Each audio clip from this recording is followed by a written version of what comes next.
la commune. Lui, il a explosé. Je vais prendre simplement quelques chiffres pour illustrer mon propos.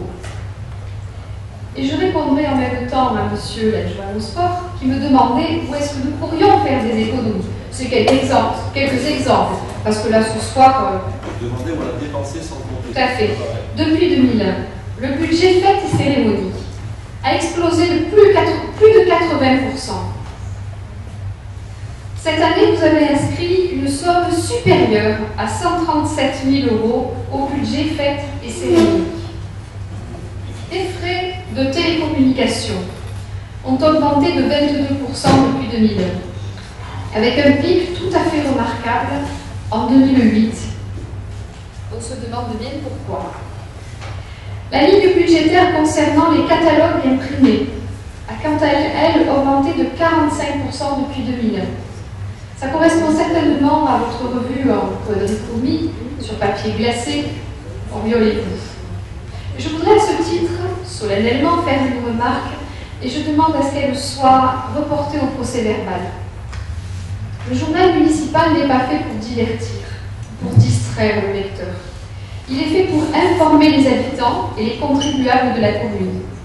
Pour être bien informé, le contribuable oriolé n'a pas besoin de payer des journaux municipaux luxueux en 4 couleurs qui encombrent les boîtes aux lettres.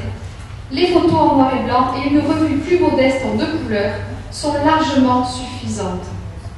Pour limiter les dépenses médiatiques trop importantes, je demande donc que l'on arrête la réalisation des revues municipales luxueuses en 4 couleurs au profit d'un journal plus modeste avec des photos en noir et blanc.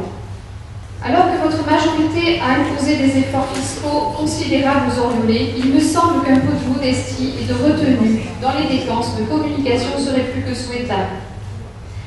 En effet, quand je fais le compte de tout ce que vous avez dépensé en publications, fêtes et cérémonies, frais téléphoniques depuis 2001, on arrive à une somme incroyable qui dépasse les 2 millions d'euros.